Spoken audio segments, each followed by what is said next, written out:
नमस्कार दोस्तों, आज हम आपको मोक्षदा एकादशी की कथा का श्रवण कराते हैं। एक समय की बात है जब भगवान श्री कृष्ण से युधिष्ठिर महाराज ने पूछा, हे मधुसूदन, मार्गशीर्ष मास के शुक्ल पक्ष में कौन सी एकादशी आती है और इसका क्या महत्व है। यह सुन भगवान श्री कृष्ण बोले, हे राजन, मार्गशीर्ष मास के शुक्ल पक्ष में आने वाली परम कल्याणकारी एकादशी को मोक्षदा एकादशी कहते हैं। इस दिन भगवान दामोदर के विग्रह की तुलसी पत्र से पूजा की जानी चाहिए।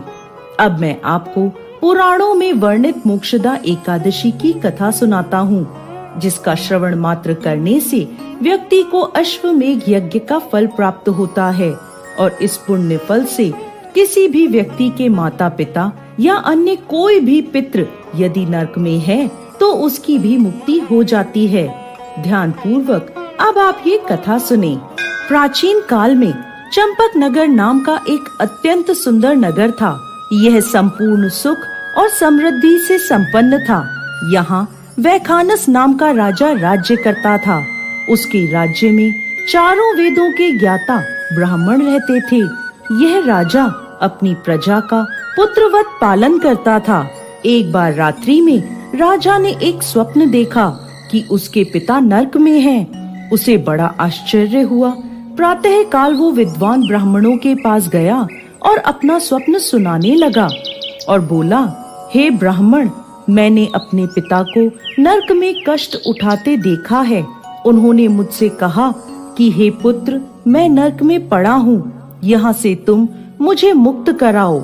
जब से मैंने यह वचन सुने हैं तब से मैं बहुत बेचैन हूँ। चित्त में बड़ी अशांति हो रही है। मुझे इस राज्य, धन, पुत्र, स्त्री, हाथी, घोड़े आदि में कुछ भी सुख प्राप्त नहीं हो रहा। मैं क्या करूँ? हे ब्राह्मण देवताओं, इस दुख के कारण मेरा सारा शरीर जल रहा है। अब आप कृपा करके कोई तप, दान, व्रत आदि ऐसा उपाय बताइए जिससे मेरे पिता को मुक्ति मिल जाए। ऐसे पुत्र का जीवन व्यर्थ है जो अपने माता पिता का उद्धार ना करा सके। एक उत्तम पुत्र जो अपने माता पिता तथा पूर्वजों का उद्धार कराता है वो 1000 मूर्ख पुत्रों से अच्छा है। जैसे एक चंद्रमा सारे जगत में प्रकाश कर देता है परंतु हजारों तारे नहीं कर सकते। राजा की यह बात सुनकर ब्राह्मण बोले, हे राजन, यहाँ पास ही भूत, भविष्य और वर्तमान के ज्ञाता पर्वत ऋषि का आश्रम है। आपकी समस्या का हल वो जरूर करेंगे। यह सुनकर राजा मुनि के आश्रम पर गया। उस आश्रम में अनेक शांतचित्त योगी और मुनि तपस्या कर रहे थे। उसी जगह पर्वत मुनि बैठे थे। राजा ने मुनि को प्रणाम किया। मुनि ने राजा से कुशल क्षेम के समाचार लिए। आगे राजा ने कहा, महाराज, आपकी कृपा से मेरे राज्य में सब कुशल मंगल है, लेकिन अकस्मात मेरा चित्त अत्यंत अशांत होने लगा है। ऐसा सुनकर पर्वत मुनि ने आंखें बंद की और भूत विचरने लगे। फिर वह बोले, हे राजन, मैंने योग के बल से तुम्हारे पिता के कुकर्मों को जान लिया है। उन्होंने अपने पूर्व जन्म में कामातुर होकर अपनी पत्नी को ऋतुदान नहीं दिया। उसी पाप कर्म के कारण तुम्हारे पिता नरक में पड़े हैं। तब राजा ने कहा, ऋषिवर, इसका कोई उपाय बताइए। मुनि बोले, हे राजन, आप मार्गशीर्ष मास की एकादशी का उपवास करें और इस उपवास के पुण्य को अपने पिता को समर्पित कर दें, जिसके प्रभाव से आपके पिता की अवश्य ही नरक से मुक्ति होगी।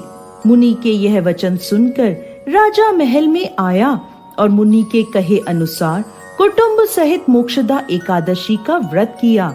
इसके उपवास का पुण्य उन्होंने अपने पिता को अर्पण कर दिया, जिसके प्रभाव से राजा के पिता को मुक्ति मिल गई और स्वर्ग में जाते हुए वो अपने पुत्र से कहने लगे, हे पुत्र, तेरा कल्याण हो। यह कहकर वो स्वर्ग चले गए। मार्गशीर्ष मास के शुक्ल पक्ष की मोक्षदा एकादशी का जो व्रत करते हैं उनके समस्त पाप नष्ट हो जाते हैं। इस कथा को पढ़ने या सुनने से वाजपेयी यज्ञ का फल मिलता है। यह व्रत चिंतामणि के समान सब कामनाएं पूर्ण करने वाला तथा मोक्ष देने वाला है।